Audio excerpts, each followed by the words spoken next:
amin'ny tiondalana anankiray tsy maintsy andraisako za samy rery fanapahakevitra ankehitriny.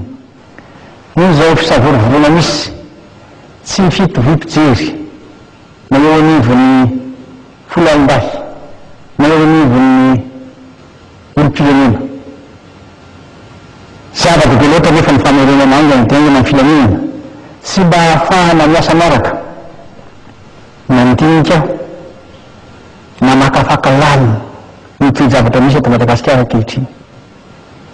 Tiantsika loatra ty firenena malala antsika ty, ary samy malagasy menakavy, samy tia tanindrazana, ary samy mitady zay hahasoa ty firenena ity. Koa tenaiky fa ampagnindreny ny fanapahakevitra irasika dia ny fandravana amin'ny gouvernemanta ary ny fanolorana amin'ny fahefana ananganana directeur militaire. Ny antony dia rahantsika malala tsy maintsy ao anatin'ny fatonina, ao anatin'ny filaminana misy ny fampandrosoana aingana. Koa manao antso avy amin'ny vahoaka malagasy rehetra ary mba ho toy mandrakariva. Aroa matetika ny saina samy manana fa ny hevitra mety tsy mitovy. Présidence de la République. Ordonnance numéro 2009-001 du 17 mars 2009, conférant les pleins pouvoirs à un directoire militaire. Le président de la République, constatant que les circonstances qui prévalent exigent la sauvegarde de l'intérêt supérieur de la nation, considérant que le principe de continuité de l'État constitue un principe général de droit ayant une valeur constitutionnelle, vu la Constitution, notamment en son article 44 alinéa 1er, au terme duquel le président de la République est le chef de l'État. À ce titre, il veille au respect de la Constitution. Il est le garant de l'indivisibilité de la République. Il est le garant par son arbitrage du fonctionnement régulier des pouvoirs publics, de l'indépendance nationale et de l'intégrité territoriale. Il veille à la sauvegarde et au respect de la souveraineté nationale, tant à l'intérieur qu'à l'extérieur. Il est le garant de l'unité nationale. Ordonne. Article 1er. Les pleins pouvoirs sont donnés à un directoire militaire, dirigé par le plus ancien dans le grade le plus élevé, toutes armes confondues. Il en est le président. Article 2. La composition et l'organisation de ce directoire militaire sont laissées à l'appréciation souveraine de son président. Article 3. Le directoire militaire exerce cumulativement les fonctions du président de la République et celles du Premier ministre, qui leur sont respectivement dévolues par la Constitution. Article 4. Le directoire militaire a pour mission de, premièrement, organiser les assises nationales aux fins de discuter et d'élaborer les modifications éventuelles de la Constitution. Deuxièmement, préparer la révision du code électoral. Troisièmement, préparer la loi sur les partis politiques. Quatrièmement, organiser les élections qui s'imposent dans un délai n'excédant pas 24 mois. Le directoire militaire peut prendre toute autre mesure qu'il estime nécessaire en vue d'instaurer un ordre public stable, de favoriser une authentique réconciliation nationale permettant un véritable développement économique et social. Article 5. En raison de l'urgence et conformément aux dispositions de l'article 4 de l'ordonnance numéro 62-041 du 19 septembre 1962 relative aux dispositions générales de droit interne et de droit international privé, la présente ordonnance entre immédiatement en vigueur dès qu'elle aura reçu une publication par émission radiodiffusée et télévisée ou par affichage, indépendamment de son insertion au journal officiel. Elle sera exécutée comme loi de l'État. Antananarive, le 17 mars 2009, Marc Ravalomanana, président de la République. annonce que ces militaires devraient faire une déclaration d'ici quelques minutes pour dire qu'ils refusaient de participer au directoire et que leur pouvoir serait transféré à Ange Radzoen directement. Où se trouve ce soir Marc Ravalomanane ? Alors, ce qui est sûr, c'est qu'il ne se trouve plus dans son palais présidentiel. Nous venons tout juste de quitter le palais présidentiel qui est en banlieue de Tananarive, où il était jusqu'à ce matin. Nous avons croisé là des militaires du CAPSAT qui nous ont dit commencer à contrôler la situation dans le palais, qu'ils n'y aurait pas, ils vont probablement faire une opération telle que l'opération qui a eu lieu hier au palais présidentiel du centre-ville. Et eux, ces militaires nous ont dit que Marc Ravalomanane se trouverait probablement à l'ambassade des États-Unis. D'autres sources nous avaient donné cette même information. Néanmoins, nous avons contacté l'ambassade et officiellement, l'ambassade des États-Unis réfute cette information et dit que Marc Ravalomanane ne se trouverait pas là-bas. Pour parler de Madagascar et de l'attitude de la communauté internationale, je reçois Albert Bourgi, bonjour. Bonjour. Vous êtes politologue, spécialiste de l'Afrique à l'université de Reims. Alors, est-ce que c'est quand même pas un peu paradoxal, Madagascar? On avait un président qui était impopulaire, dont tout le monde à l'étranger disait qu'il était un mauvais président. Il s'en va sous la pression de la rue, et on dit que c'était un coup d'État, il ne fallait pas que ça se passe comme ça. Est-ce que c'est pas un peu paradoxal? C'est vrai que c'est paradoxal, et c'est pour ça que les Malgaches ont trouvé une formule extraordinaire, qui est celle d'une solution extra-constitutionnelle. C'est-à-dire qu'au fond, il n'y a pas de coup d'État.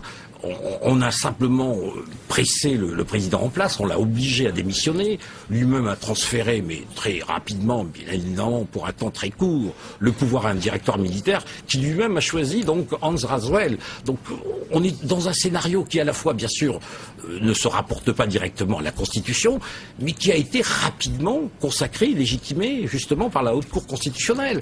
Et ce qui s'est passé ces derniers jours, ou même ces dernières semaines, rappelle ce qui s'est passé quand Ravalomanane lui-même a pris le pouvoir en 2002.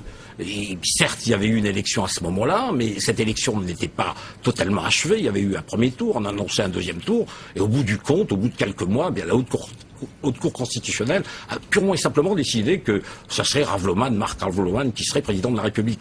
Et j'ajouterais que, en la matière, les Malgaches ont une jurisprudence extraordinaire en matière de transition. Il y a quasiment eu 5 ou 6 transitions depuis 1972, c'est-à-dire depuis le renversement du pouvoir de Philibert Tirane, celui qui dirigeait le Madagascar depuis l'indépendance de 1960. Donc vous voyez qu'il y a là, je crois qu'il y a des nuances à apporter. Il y a sans aucun doute un mode d'accession au pouvoir qui n'est pas conforme à la Constitution, c'est-à-dire mode d'accession non pas par les urnes, mais par d'autres leviers en quelque sorte. Mais il y a d'une certaine manière peut-être une... Il y a des nuances, vous dites qu'il y a des nuances. D'ailleurs, on a senti la communauté internationale hésiter, parce que depuis mardi dernier, le moment où il prend le pouvoir, et puis jeudi, où les capitales ont commencé à s'exprimer, les capitales ont observé pour savoir dans quel sens tourner le vent. Qu'est-ce qui fait que la communauté internationale prononce le mot coup d'État dans ce cas-là? Qu'est-ce qui fait que la communauté internationale prononce l'expression de coup d'État? C'est tout simplement parce que tout le monde plaide pour la démocratie. Or, le seul mode d'accession au pouvoir, c'est celui qui passe par les urnes. Donc il y avait eu une élection, bien évidemment en 2001, il y a eu une autre élection en 2006, puisqu'il a été réélu dès le premier tour, Marc Ravalomanane. Donc a priori, il est président légal, c'est vrai. Et donc on ne peut pas dire autre chose qu'il y a eu, tout au moins la communauté internationale ne peut pas dire autre chose, on ne peut pas plaider pour la démocratie. Même s'il a été chassé par d'immenses manifestations pendant plusieurs mois, par une partie non négligeable de l'armée, de la classe politique. Et c'est ce qui fait la particularité ou la spécificité malgache par rapport, par exemple, au coup d'État en Mauritanie au mois d'août dernier, où là il y avait eu un véritable scénario de coup d'État. Un général arrive, s'empare du chef de l'État qui avait été élu 18 mois au préalable, l'enferme et décide tout simplement de gouverner le pays. On est dans un autre cas de figure. La communauté internationale ne peut pas tenir un autre langage, un autre discours que celui-ci, mais derrière ce discours, il y a la réalité des choses. La réalité, c'était que Marc Ravalomanane avait de fait perdu le pouvoir. Il avait réussi en quelque sorte à cristalliser contre lui quasiment toute la classe politique malgache. Son ancien Premier ministre, devenu par la suite président de l'Assemblée nationale, l'avait lâché, la moitié de ses ministres l'avaient lâché, sans compter la défiance populaire. Et Radzoel a raison d'être furieux contre la communauté internationale. Il dit on nous laisse apparaître éventuellement des sanctions à cause du coup d'État.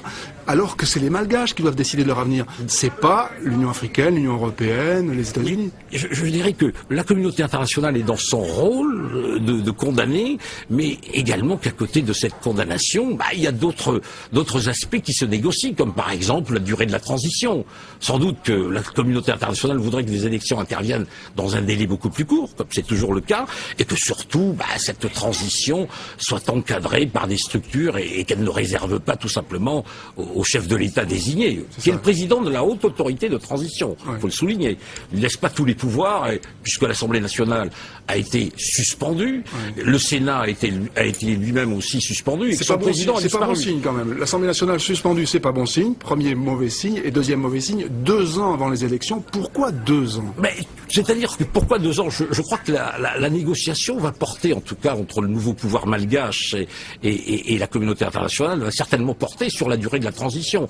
Lui, Hans Raswell dit qu'il lui faut du temps pour adopter une nouvelle constitution. Il en faut une autre de nouvelle constitution. Il est trop jeune, selon la constitution qui a cours actuellement, pour être candidat à l'élection présidentielle. Donc il lui faut nécessairement trouver les sources constitutionnelles. Donc modification de la constitution, mise en place, si vous voulez, des structures de la transition, parce que pour le moment il n'y a rien, et mise en place également d'un véritable gouvernement de transition. L'Union africaine est embarrassée par cette histoire, et les autres chefs d'État africains qui observent les voisins, qui observent ce qui se passe, les conditions dans lesquelles se passe la transition du pouvoir. Bien sûr que l'Union africaine est embarrassée, puisqu'elle aussi tient un discours très légaliste, plus de coup d'État, et ça avait été décrété à un sommet de l'OUA déjà avant l'Union africaine. Je crois que c'était à Alger au mois de juillet 1999. Donc la doctrine, elle est là. Pas de coup d'État, condamnation des coups d'État, refus donc d'accepter d'entériner. Or, l'Union africaine a jusque-là, sinon entériné les coups d'État, tout au moins a fait avec. Et je dirais que dans le cas de Madagascar, l'Union africaine est d'autant plus embarrassée qu'elle devait tenir son sommet dans la capitale malgache dans les tout prochains mois, d'ailleurs au mois de juillet prochain. Et rappelez-moi qui est le président de l'Union africaine? Le président de l'Union africaine, c'est un certain Kadhafi, dont les principes, en tout cas ce qui le stimule en matière politique, notamment sur le continent, se trouve être aux antipodes de ce que proclament les principes et les valeurs auxquels se raccroche officiellement l'Union africaine. Et qui était lui-même arrivé au pouvoir avec un coup d'État. Merci infiniment Albert Bourgi. On suit la situation à Madagascar avec nos envoyés spéciaux sur place sur France 24. Où que vous soyez, passez une excellente journée. Monsieur le Président, le ministre tchèque des Affaires étrangères a qualifié de coup d'État hier le changement de régime à Madagascar. Que va faire l'Union et surtout que va faire la France, qui reste le premier bailleur bilatéral de l'île? Je ne savais pas qu'il avait dit ça, mais je pourrais dire la même chose. Ce qui ne vaut pas défense de l'ancien président, que je vous demande de bien... Moi, je suis désolé, il y a beaucoup de choses à dire sur l'ancien président. Énormément.